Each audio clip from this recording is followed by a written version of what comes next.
Bonjour à tous les passionnés de sport automobile. Aujourd'hui, nous plongeons dans l'une des courses les plus mythiques, les 24 heures du Mans. Mais avant de voir comment et quels pilotes peuvent y participer et quelles voitures sont en liste, on va revenir un tout petit peu sur l'histoire de cette course légendaire qui se passe en Sarthe. Les 24 heures du Mans ont été créées en 1923 sous le nom de Grand Prix d'endurance. Leur but, tester la fiabilité des voitures de tourisme pendant 24 heures. Aujourd'hui, bien que les voitures aient considérablement évolué, l'objectif reste le même, tester la fiabilité et la sécurité des futurs éléments automobiles. Mais qui peut participer aux 24 heures du Mans? Eh bien, c'est la question que je me suis posée. Vous allez avoir du coup tous les pilotes qui concourent pour le championnat du monde d'endurance de la FIA, le WEC. Ceux-là sont automatiquement du coup invités à faire les 24 heures du Mans ainsi que les vainqueurs de l'année précédente. Pour cette année, ce sera Ferrari.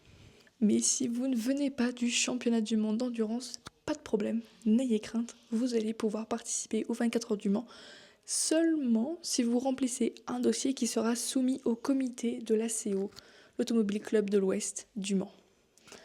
Ce dossier, il est minutieusement évalué, en effet, en tenant compte de nombreux critères comme la notoriété de l'équipe et des pilotes, les performances passées, l'innovation technique des voitures, mais également si vous êtes assez assidu dans les compétitions répertoriées au niveau de l'ACO.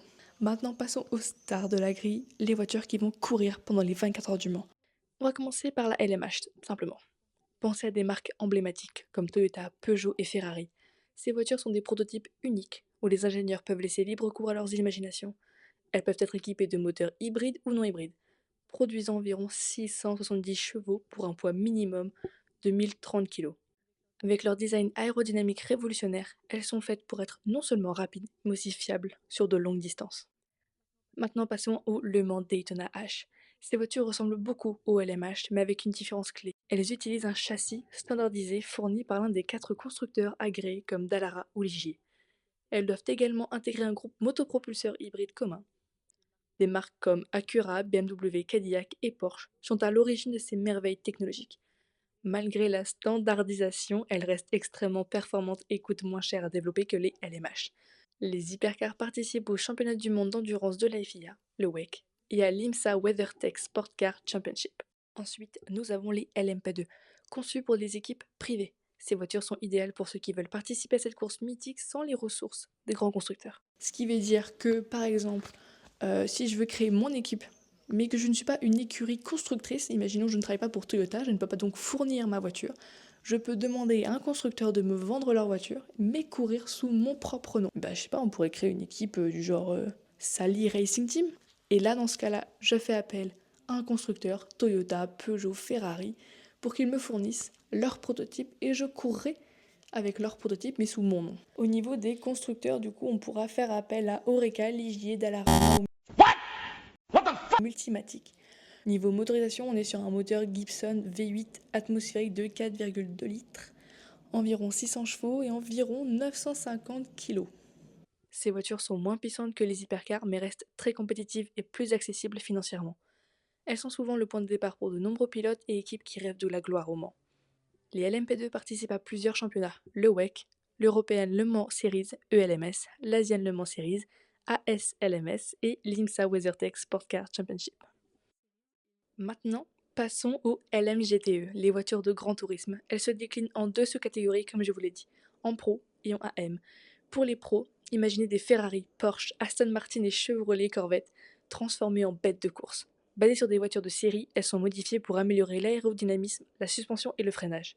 Leurs moteurs dérivés de la production souvent des V8, V10 ou V12 produisent entre 500 et 600 chevaux. Elles doivent garder une certaine ressemblance avec les modèles de route, bien qu'elles soient largement modifiées pour la performance. Pour les LMGTE AM, similaires aux Pro, mais destinées à des équipes mélangeant professionnels et amateurs, les voitures doivent avoir au moins un an d'âge. Les mêmes marques que pour les pros sont en lice, mais avec des voitures légèrement plus anciennes tout en restant extrêmement compétitives. Cette catégorie est parfaite pour encourager la participation des amateurs passionnés. Les LMGTE courent également dans le WEC, le LMS et l'ASLMS.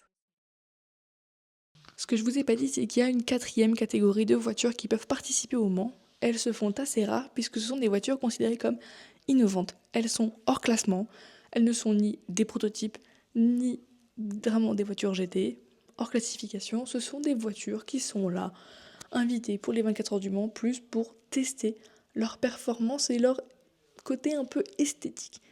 On peut les considérer comme la moitié d'une prototype et d'une GT. Elles ont un peu une tête différente. Elles sont juste là pour faire les 24 heures. C'est tout. Elles ne gagneront pas de points. Elles ne font pas partie d'un championnat. C'est des voitures hors classement. Pour conclure, la course des 24 heures du Mans est plus qu'une course. C'est également la vitrine d'innovation technologique au niveau motorisation de voitures, mais également de talent au niveau de pilote. Imaginez-vous rouler pendant 24 heures, nuit et jour. Excusez-moi, moi j'en suis pas capable.